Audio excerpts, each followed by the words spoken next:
Welcome to the Fantasy Champions Fantasy Football Podcast. Here's your host, Morgan Colby and Rick Lemon. What's poppin', my friends? What's going on? Just another week in paradise. Just another week in paradise, my friend. Let's go. We're only like 60 degrees in Massachusetts, so I guess the bright side that is we talked really about paradise. The NFL offseason last show in the beginning of our show and how it's so long. Very true. Stinks. This is kind of the grind of the offseason, Now but you get to watch it's playoff summer, hockey. man. Playoff hockey, playoff basketball. There's some good things. It's a good time of the year. Just not as good because we don't have football. Just joined you rooting for the Bruins. Let's go, bro. Come on. Because the Celtics are the Celtics are garbage. Yeah. Anyway, so yeah, we're gonna talk about rookies that you should not be drafting in rookie drafts. This is the final rookie draft kind of. Yeah, this is probably our last dynasty content all off season, but we're gonna be doing a lot of redraft content coming up. And keep an eye out for the possibility of a draft guide / new stuff. Okay. So anyway, yeah, we got that stuff coming out. A lot of stuff planned for the summer, but we're gonna give you.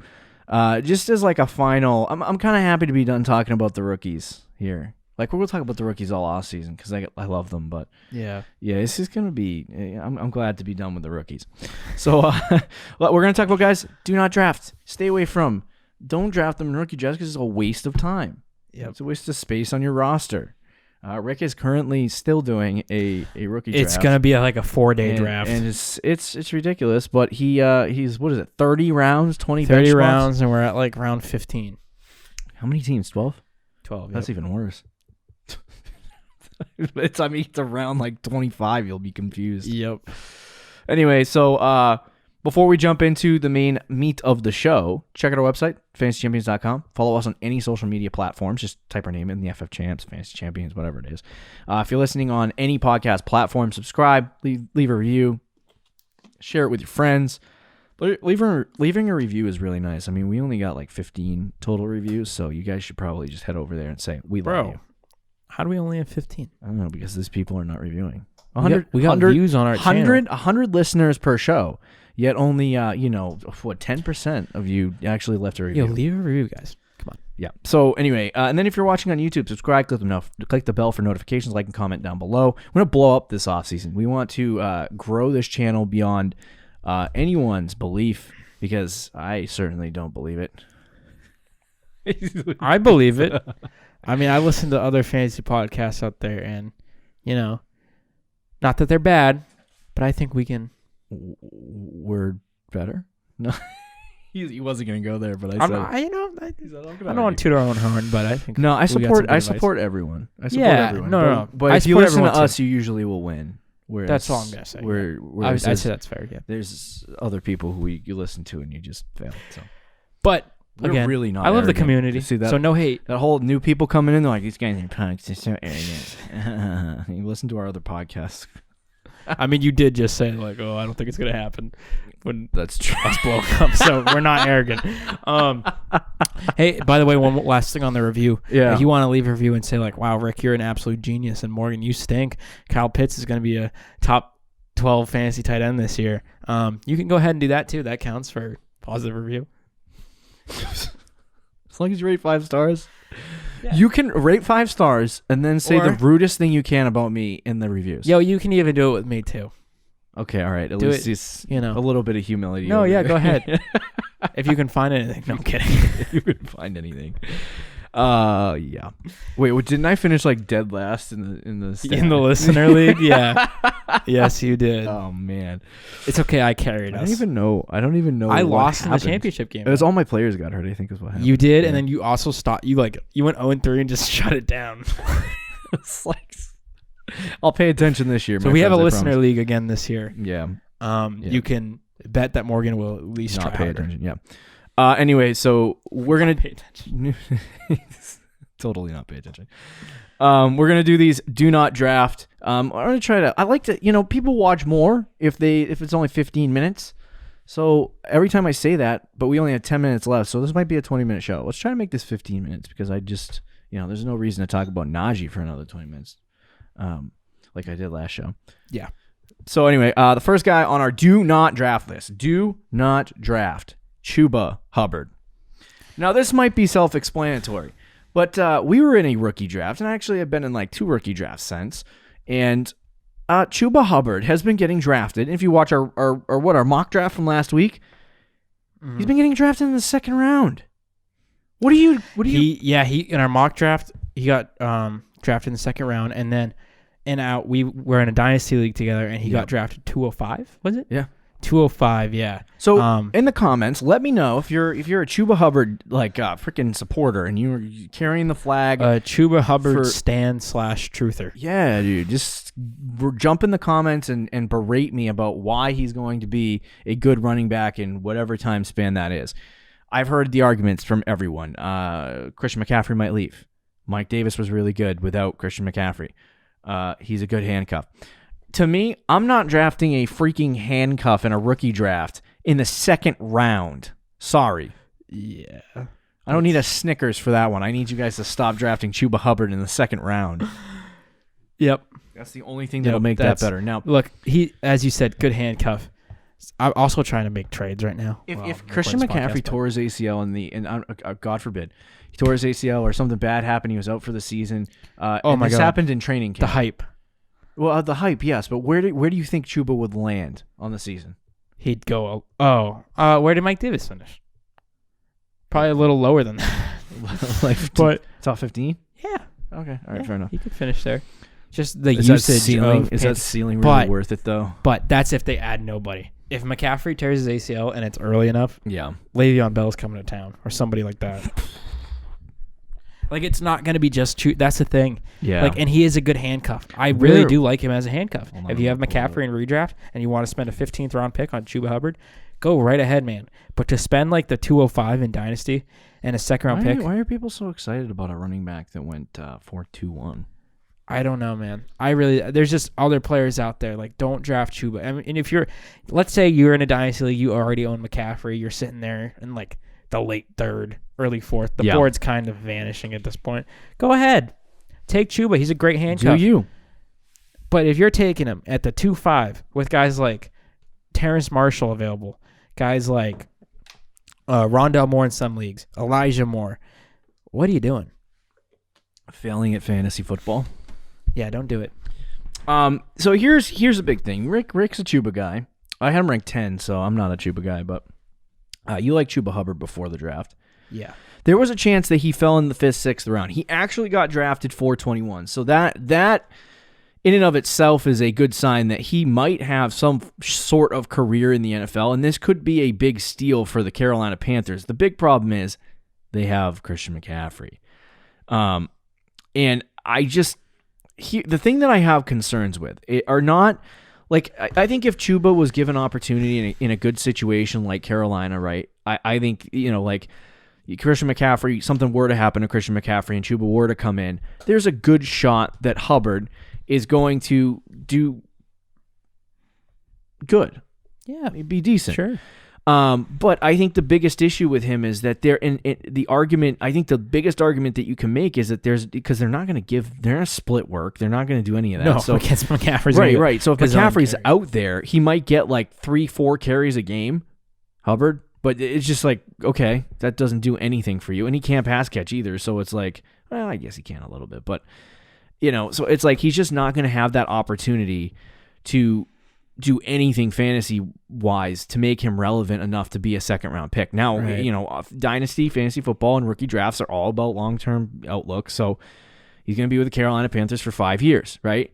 If Christian McCaffrey were to leave to find a bigger, more sexy contract with another football team, and you're going, oh, well, that would give Chuba the opportunity to take over. Does it really, though? Because we don't know what's going to happen in the next 3 years. Yeah. So, or 2 years, or however many years are left on Christian McCaffrey's contract. So Chuba Hubbard is a 4th round pick. It's not like they're saying that 4th round pick is not we're committed. We're going to stick with him and he's going to be the starter when McCaffrey leaves. No, that's not their mindset. Their mindset's to bring another talented guy in to basically fill the Mike Davis role if McCaffrey gets hurt. That's not worth a 205 pick in a million years for you to get the handcuff, right? That's like drafting Alexander Madison at 205 in a rookie draft. Back That's exactly when he what got drafted by, when they drafted him to sit him behind Dalvin Cook. So Chuba to me, not worth it. Do not draft him. Hell, I don't have a problem with drafting Chuba Hubbard in the 4th round, maybe late 3rd.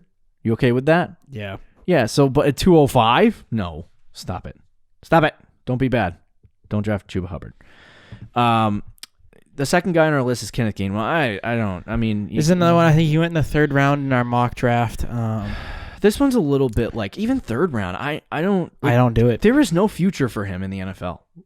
Okay, don't say that. That's a little. That'll come back to bite. But stuff I say, man, it low just end, kicks me in the butt. I think his absolute ceiling is like a 3rd down back that gets some targets. I feel, but he's still a 5th round pick, and he's a 5th round pick. Yeah. Boston Who else? Scott, who else is in? Yeah, he's gonna be he's gonna be the 3rd running back. Kerryon Johnson, 4th running back. Maybe 3rd. Maybe he beats out Boston Scott. But yeah, I mean, he's in a. Why? Why do you people do this? Why do you draft Kenneth? Why do you draft any of these guys? I literally got Tutu Atwell, who's also on this list at some point, in the 4th round. That's a way better pick than Kenneth Gainwell. I would rather Tutu Atwell than Kenny Gainwell. Yep, I 100% would. Dwayne Eskridge or Kenny Gainwell. I would Dwayne Eskridge, and it's not even that close. Like really, I don't understand this at all. I like Kenneth Gainwell. See, here's the thing: is that because he's a 5th round pick, there's a good shot he gets cut. It's legit. Like there's a legitimate chance that he gets cut. No, there is a. Everyone talks about Kerryon Johnson and they're like, oh my god, Kerryon. Like let's pretend like he was good like 2 years ago. I think Kerryon and Gainwell will probably fight for a secondary role if we're going to be fair. But he's still a 5th round pick. This is like when I hyped up Darwin Thompson. Okay, yeah, Darwin Thompson was a 6th round pick, right in the same vicinity. So I think Gainwell is he's a decent running back. We have him ranked 4 overall, something like that. Yep, something like that. So going into the draft, he was like going 5th. into the draft, 4th or 5th, and so it's like, but Gainwell for me at this point, but he was there to play a specific role, and I think the landing spot wasn't good either. And he went 5th. He has 5th round capital. All those things combined, I don't take him in the 2nd round. I don't take him in the 3rd round rookie drafts. And to be honest, he's got to be late 4th for me to consider it. And even then, I don't. You won't give me. I really don't want it. Andy Isabella. I think I would rather have Andy Isabella over him. All right. So maybe, yeah. So if you had him on your team, you would trade me straight? No. Oh my god, dude, it's ridiculous. But it's that kind of late 4th probably should go undrafted. And it's not that I hate Kenny Gainwell. I really don't. Like I think he could have a decent role somewhere in the NFL. I just don't think it's with the Eagles, and I don't think it's going to happen anytime soon. So, like for you to draft him, it's a long play. And as a 4th round, as a late 3rd round pick, it's not like you're losing a ton. You know what I mean? Like it's not like the whole world's ending. But I've seen him go late 2nd, so it's like why? Why are you drafting Kenny Gainwell that high? A 5th round running back who's in a running back room with Miles Sanders, Kerryon Johnson, Boston Scott, and Jalen Hurts. It's gross. It's just gross. You didn't pick up on that at all. I put Jalen Hurts in the running back room. I'm trying. I just made a trade in my Dynasty League, traded up to get freaking Drew Lock, which is the most disgusting thing I've ever seen in my life, but I need a quarterback. It's a super flex league. Draft your quarterbacks. Okay, back to the topic. I was just frustrated that I had to do that for Drew Lock. We forgive you. So the 3rd pick is Eskridge / Tutu Atwell. I wanted to put them in the same area because they're kind of the same. Kind of, yeah. So here's the concerning factor here is that Eskridge went 224. Okay, Tutu Atwell's the next pick. 2nd round, 24th overall. Atwell 2nd round, 25th overall. Atwell and Eskridge were not in conversation to be anywhere in rookie drafts until this happened. Well, Tutu Atwell was a little bit, but yeah. But okay, so why? Okay, I'm confused. And the thing is, it makes zero. You know what's another funny thing is I believe they were both. I know Tutu Atwell was the Rams' first pick, and I think Eskridge was the Seahawks' first pick as well. Okay. Yeah, so they clearly believe in him. But can I sort this by team? I feel like yes, I can. Both landing spots are like punt return Like that's your. Eskridge was their first overall. They only had three three picks. picks. Yeah, that's so Jeepers disgusting. Creepers, Eskridge dude. maybe has a small path to being the wide receiver 3 on the Seahawks by the end of the year. Yeah. Maybe. I mean, Tutu Atwell is competing with Van Jefferson, who I believe they drafted in the 3rd round last year. Yeah. He's competing with Cooper Kupp. He's competing with Robert Woods. I don't really understand that one. I really don't. I think the only explanation for that is one of Kupp and Woods is gone, if not both, by like 2022 or 2023. But again, it's so weird to me. Yeah. And fine, you want to take a flyer on Tutu Atwell or Dwayne Eskridge? Put him in your taxi squad. 4th round. But it's got to be 4th round. I've seen No. Dwayne Eskridge go 2nd round. Yeah. I know. I Kyle Yates, who's a great fantasy analyst, but I believe he has him ranked 15 overall among rookies Okay. in super flex. Oh wow. So like 205 in a 10 team. But why? Yeah, I don't. Don't do understand. that. I'm sorry, don't do that. So for me, Eskridge, my microphone started buzzing over here because I was in like a little hole back here, echoey hole. But so for me, Eskridge is a complete waste of time. Like he what is he at best on that roster? I think he could. Wide receiver 4. I think he could get to wide receiver 3, but it Tyler would take Lockett, Metcalf. DK Metcalf, David Moore, I think he could beat out David Moore. Dwayne Eskridge. It's possible. Yeah. I don't get it. He's 5'9", 190 pounds, in case no one knows about him. I just don't see it. He ran really fast. That's one thing. 4.39, 40-yard dash. Like I said, I don't think he gets anywhere further than that 3rd overall selection. Yeah. Or not 3rd overall selection. Wow, I'm such an idiot. I don't think he gets anywhere past that 3rd overall wide receiver on the depth chart. And I don't even think he makes it there. And who knows? He has 2nd round draft capital, so maybe he makes it as the 3rd guy. But it's not just the fact that he's the 3rd guy, because there's guys that we say that there might be the 3rd guy in their offense. Jamar Chase might end up starting the season as the 3rd guy in their offense, and he's probably going to have success, right? The problem with Eskridge is that they throw it a total of 501 times a season. So, DK Metcalf doesn't even get a full complement of work. Why would Eskridge get a full complement of work? And then Lockett just got locked up for 5 years. DK Metcalf's there for 3 years. Your Dwayne Eskridge takes are going to be like a 4-year hold until he actually is good. Yeah. So, I mean, in the 4th round, is that okay? Yes, but you're going to have a dead roster spot for a long time. So who knows? Maybe he comes out and he ends up superseding Metcalf and just saying, you know what? I will give you a gazillion dollars if he does that. Yeah, seriously. So, like Rick said, 4th round capital is okay. Fine. 2nd, take your 3rd flyer, round, put him in the just taxi good Lord, squad. just don't draft him in the 2nd round. Yeah. And then Atwell, really quickly, 155 pounds. he's 155 pounds, and I've heard people say that that's generous. Generous, Rick. Oh, no. 145 might be his real weight. Yeah, that's too small. You're just too small. Why did I draft him? Why did I? If Woods, Tutu Atwell though, He'd have to eat a lot of food. I think long term Tutu like- Atwell might be better though than Eskridge. Eskridge might be better short term. Yeah. And this is just me trying to defend your pick. It's so much easier to talk about players we hate. Tutu Atwell, kind of red shirts his first year, gained some weight. Maybe one of Woods or Kupp leaves, and he's got a role in the slot. How much weight can he gain? In a year? How much do you weigh? What are you, 5'8"? No, that's terrible. I'm sorry, 5'11". I'm 6'1". You're 6'1"? You're the same height as me. I'm taller than you. Oh, all right. So I'm taller What than do you you. weigh? I weigh 160. Okay. So, That's- I'm pretty small.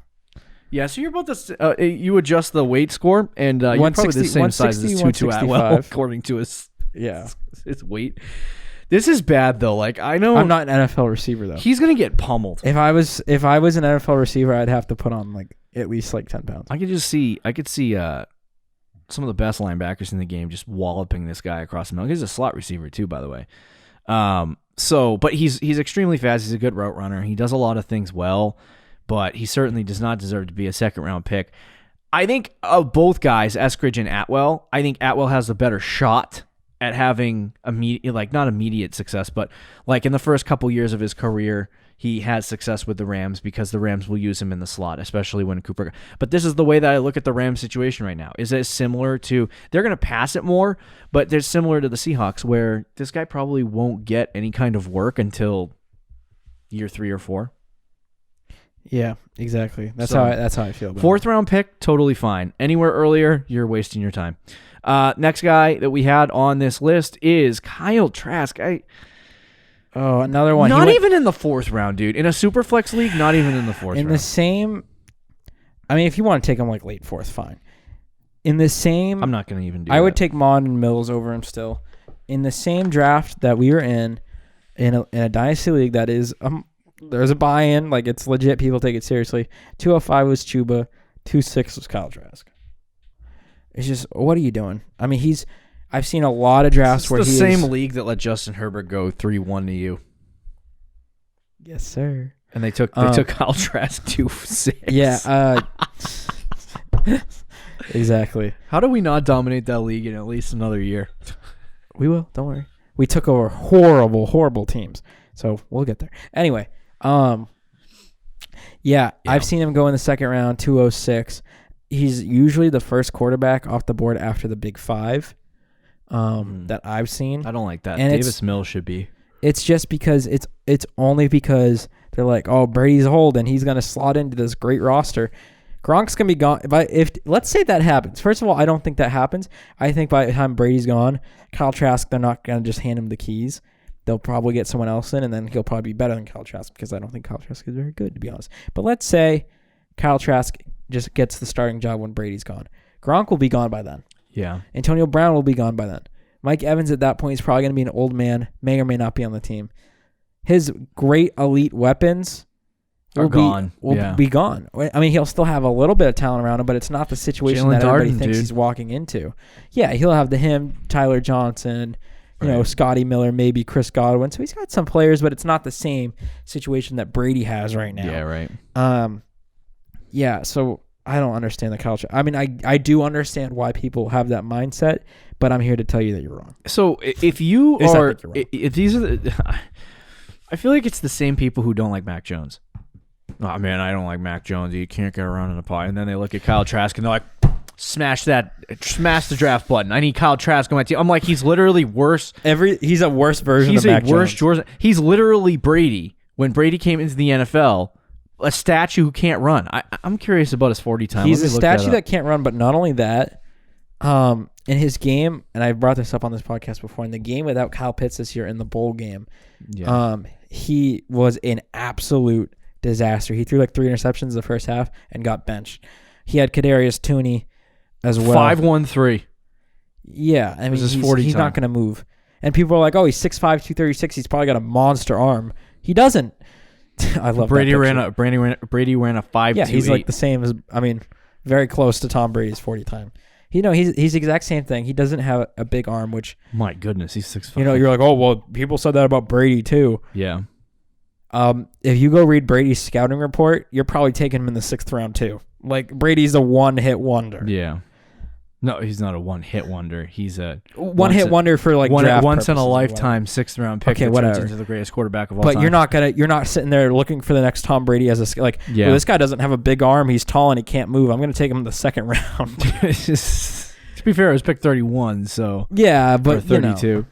Yeah, no, but I look at Kyle Trask and I think is there a chance he could be successful in the pro game? Yeah, why not? Like, sure. I mean, he's got a lot of weapons around him. Just dumb stuff. He'll be like Andy Dalton. Yeah, so, exactly. But I think that for you to draft him in a super flex league and be like, oh, you know what, I need this guy on my team. Like, I don't. His best comp is Dwayne Haskins. That's disgusting. So don't draft Kyle Trask. I'm not gonna argue. This one's a little hotter. And I don't know about it because I like this guy, but I would draft him considering the guy we're about to talk to, depending on where he falls. But it's kind of gross. Kadarius Toney. Yep. Don't draft Kadarius Toney. Yeah, I mean you're gonna be tempted by that 1st round capital. Don't do it. And it's not even about the player with Henry us. Ruggs. With a lot of people, I mean, yes, kind of. With a lot of people, they're very anti-Tooney. Like, they had him ranked like 25th among their receivers, and then he got drafted in the first round. He's like, what a bunch of idiots. And like, I liked Tooney coming out. Yeah, I mean, he wasn't Tooney top too. 5 for me. Right. He wasn't even top 6, top 7. I think I had him ranked like 8th or 9th. But like, I was like, yeah, he can play a role in the NFL. Could be a good guy like late in the second. Goes 20th overall to the Giants. And it's just not a good situation for him. I think, I mean, it's good for NFL purposes, but for fantasy purposes, I don't think it's going to be a great situation. They're going to use him as a decoy. They're going to use him in end arounds, punt returns, all this stuff. When it comes to just pure receiving options, I think Kenny Golladay is ahead of him on the depth chart. Sterling Shepard, I think, is an underrated receiver when he's healthy. He'll be ahead of him on the depth chart. And then Darius Slayton as well. I think he's probably the 4th option, and even maybe 5th if you want to include Evan Ingram. And hell, Saquon Barkley is going to come back, and he's going to get targets in that offense. So yeah, it's gonna how be many tough. targets is really going to go around year one? I think in rookie drafts, like, he's been going like second round. Yeah. So which is like, it would have to be late second for me with Yeah. Tooney. Late second, early third. I'm like, okay. So But- I think at his ADP right now, he's not a guy where I'm like, oh, I don't want Kadarius Tooney. Like, if he's in the 3rd or 4th round, I'm smashing draft all day. It's more or less if he ends up in the 1st round, if he ends up in the 2nd round, then this is a guy that you shouldn't be targeting unless he falls. Yep. Now, his workout metrics are pretty freaking good. No, they're good, and he did not produce at all his first 3 years in college, but his last year in college, he was a monster. Yeah. And I think that's a reason why people don't love him, because he wasn't pretty, I think He a didn't late break out. Yeah, late breakout age. But look, he's clearly got talent. You watch any Kadarius, you don't even have to watch film, just watch highlights on Kadarius Tooney, and you just see like compare his speed, compare his quick movements to other like elite slot guys. Like, he's got it. For me, it's just the opportunity, and I don't think it changes after. I mean, Kenny Golladay signed long term. I believe Sterling Shepard is as well. And how good is Daniel Jones too? Like, there's so many questions with Kadarius Tooney. I would take a flyer on him late, but there's just this is a very good receiving class. There's other receivers I would take over Kadarius Tooney. Right. I totally agree. I think it's tough because we both do like Kadarius Tooney, but it's just there's other guys out there, and I think that 1st round capital is exciting. And you go, oh my God, I got a 1st round wide receiver, but I mean, where is he actually going to be on that Giants depth chart, even like at wide receiver, not just to talk about the tight ends and the pure receiver? I think he's probably wide receiver 4. Yeah, I agree. And When this it is the comes to targets. I don't think could be he's as wrong, bad but- as Eskridge and Atwell. Yeah, I think he's obviously he's a 1st round pick, so he's obviously going to get some form of opportunity. Sure, yeah. But I think that like he might even fall behind Slayton. And like you said, that's what I mean. Like, at best, he gets above, and I don't think he does. But maybe year 2, year 3, he gets up in the depth chart. But for year 1, I think at best he's like the 4th option, and including Ingram and Barkley. Like, Right. and it's just not gonna be fantasy relevant. Just don't draft him. As simple as that. So there you go. Unless you're sitting there like the early 3rd round, you're like, wow, Tooney's still on the board. All right, I'll take a flyer on him. He's probably going to sit in your taxi squad, though. But there's your do not draft list. We got Chuba. Gainwell, Eskridge, Tutuala, Kyle Trask. Is that Kadarius Tooney? Yeah, we added an extra there. We had an extra guy. We didn't really need to put Kadarius Tooney and do him like that on this list. But anyway, I don't know what we got next week, but it should be interesting. We got redraft content, so check it out. Let's go. See you guys later. Thank you for listening to the Fantasy Champions Podcast. Make sure you subscribe on iTunes and YouTube, and follow us on Twitter @TheFFChamps.